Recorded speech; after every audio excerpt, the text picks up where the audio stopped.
And we are recording. Hi, everybody. We are here to talk about my film this week, which I thought It's was not funny. this. We don't have a copy of it on DVD. That's a random thing to say. Yeah, that was exceptionally random. But I the have a film we pile of watched, DVDs there. everywhere in your house there's a pile of DVDs. That is true. But there's a bigger pile than usual because I've had to get ones to extract for video purposes. Like I need that for an upcoming video I'm working on, so sorry. So yeah, we watched Thelma, which came out near the end of last year.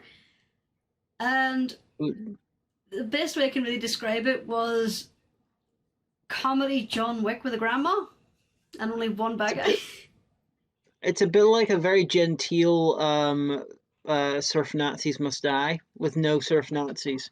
You know what? Actually, that's a better comparison because it's a grandma going off the edge. Yeah. But I, the basic synopsis is, you know, those phone scams where they pretend to be like the a younger relative of an old person and say they need bail money because they got into trouble.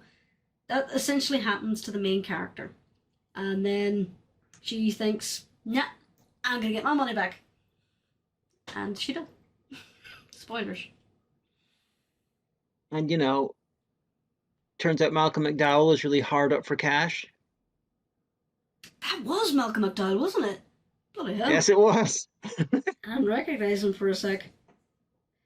The I gotta say, when this first began, I was a little bit confused because when I only read the title and I'd never heard of the film, so my mind automatically went to Thelema, which is a 19th century spiritualism thing because I've been editing a video that heavily talks about 19th century spiritualism, and I was like, God damn it, there's no Aleister Crowley in this. Very random thing for you to be making a video of. Um, Well, it's about science fiction, but it goes into spiritualism. It's a weird video that connects with a lot of things. I needed Back to the Future for it. That just shows how random it is.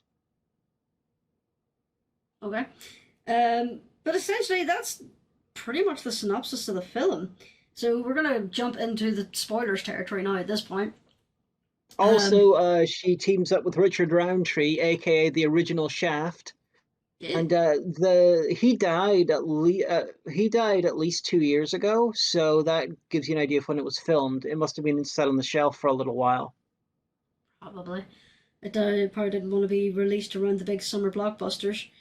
Um, what was I going to say? So before we jump into spoilers, what was your overall opinion, my dear? Um, Teddy, want to weigh in? Um,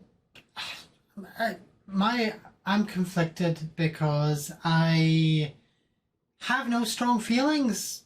I don't have any major positive feelings. I don't have any major negative feelings. It was a film. It had moments in it that I liked, a few, but a lot of it was pretty plodding. I get what they were going for, but it didn't chime with me.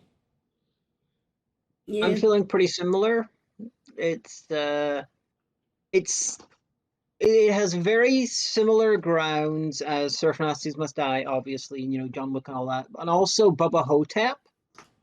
That was And my it's thought whenever I saw the trailer. yeah, Bubba Hotel. it, I almost it's forgot about it's that film. and it's the same kind of thing, but it was done better in other films, which is really sad because the concept is good, and the little old lady was charming, and I hope it was a success because I'm pretty sure this is going to be one of her last big things in her career, and I'm sad I didn't like it more. But the Yeah.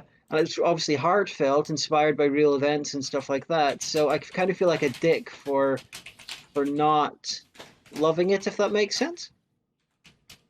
Yeah, like overall, it's not gonna set anyone's world on fire. It's a not so much coming in age story. It's a realizing that the best days are behind, and realizing that you can't do anything. Well, not anything. Can't do as much as you did. Yeah, and yeah, it's sweet, but Hmm. I'm not cloying there isn't quite enough there, if that makes sense. Yeah, overall, the plot is pretty simple. It's she got scammed. She found the slip of paper where she wrote the address to send the money order to. Didn't want to tell her family because she wanted to prove that she could still do this on her own, and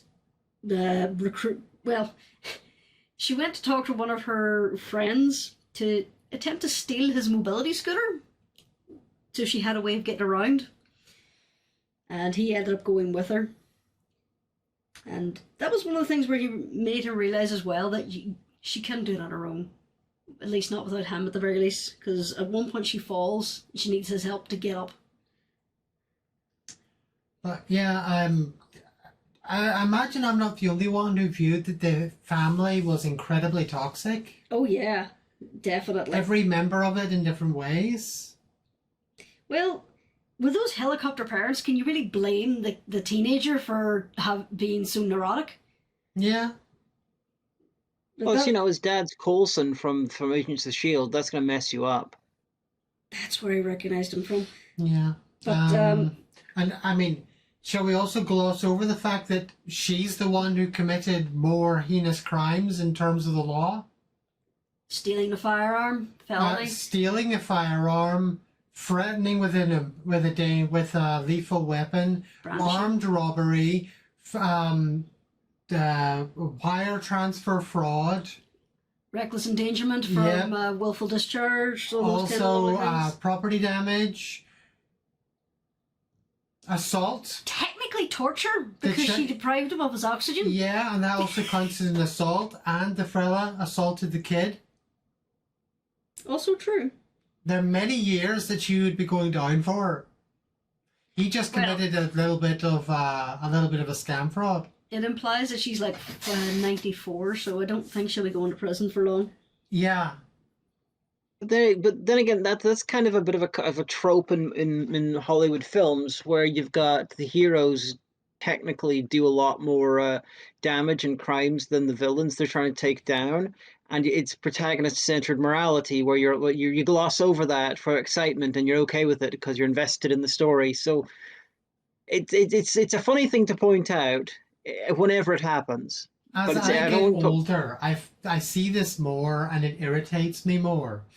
That's because you're getting older. Ah, no. I don't want to be old. I like it. But I know. Getting old is crap. However, it's better than the alternative. Getting younger? Getting dead. Yeah. Well, yes. I suppose. As time goes on, there's only two possibilities realistically: age or death. Death.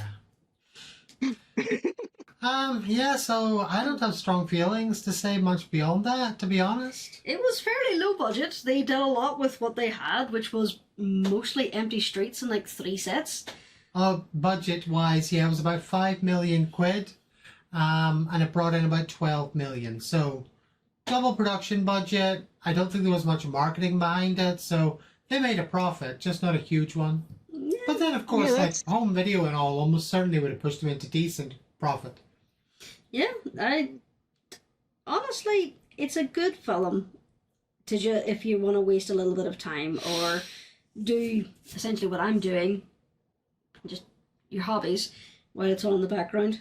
It doesn't require a lot of attention because the plot is pretty much straightforward. There are a number of scenes that actually made me giggle just based on the comedy of what is going on in the situation. There's one bit where something blows up behind them and they're just walking away and then, what? I didn't say anything. Huh? Oh, right. It just plays into,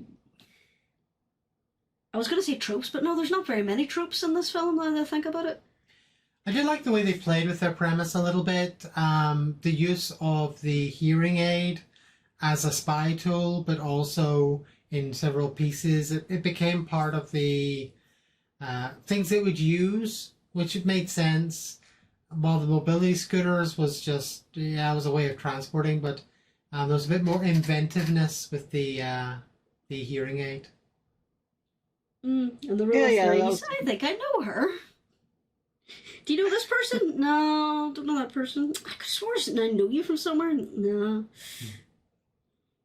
I'm interested in what audience this was made in mind for. Like, its genteelness suggests it's for an older audience. However, it's quite frank sort of feelings on aging and death and losing one's friends as you get older suggest it wasn't designed for an older audience because that would be rather depressing for them.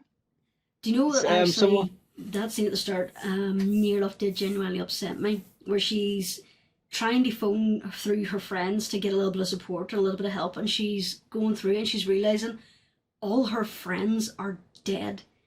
And the reason that upset me is because my grandmother had that moment not that long ago where she realized she's literally the last of her generation, and that's seeing that realization hit her was just like, oh fuck. So that scene where she was like, everyone's dead, I was like, oh no. Mm-hmm. One of our grandmothers had the exact same reaction. Same thing happened. I remember years ago hearing about that from a parent, and how upsetting it was. And so it's like, yeah, it's that kind of thing indicates to me that it's not for an elderly audience, and also like all the action movie references that would. So I would love to know who it was intended for. It was very obviously a passion project, and I'm not going to fault it for that because it was decently done. Like, there's no real special effects or any bombastic sound design to it. It sets out to tell a story, and it told the story very well without overstaying its welcome or leaving you feeling unsatisfied. Overall, I thought it was a decent film. It's not gonna. I thought it was fine. It was decent. I wasn't in love with it. Yeah. We can find out. I'll be interested in finding out next film if I could continue my trilogy of not being that into the film after Argyle and this. Still think you're wrong, but Argyle's fun. So shall we wrap it up? Sure. And despite what the comments say in the Argyle thing as well, we're not watching Caligula. No. Not doing it. At least not until you've had catastrophic brain damage and you've forgotten that you ever said no. I have ordered it. I just know I have a lot in of case. paint fumes around me right now, but I'm not going to get that level of brain damage anytime soon. This is the least porny version of it. If I wanted to, I could suggest the Imperial cut, which is all the porn and the longest cut they have, which is 4 hours. No, this is the porn-free comparatively, cut. No. But yeah, I thought it was an alright film. I enjoyed it. Any passing comments from you, dear? No, I have nothing more to say. Game over for me. Game over, man. Game over. Alright, so we'll leave it there then. Apparently they didn't think of anything. So I'm sorry. just gonna leave it there then. Alright, catch you next time then. Usual shenanigans. Join the Patreon if you can. We really like that. Check out the Discord. Yeah. We're gonna start trying to do those little community videos every now and again, which considering Oh, the yeah, last that we one had turned out fun to be a there. success. Yes. So Yeah, keep an eye out for those. and also check out the Ko-fi if you feel like it, but don't feel the need to give money if you don't want to, or you can't, or whatever like that. If you're just here to watch, and that's all you can do, more than happy to have you. Thank you for the views. Yeah. Well, you can share it too if you really want to. Inflict her upon other people. Leave a comment too. YouTube likes it when you do. Alright. So in the meantime, thanks for joining us, ladies and gentlemen, and we will see you another time.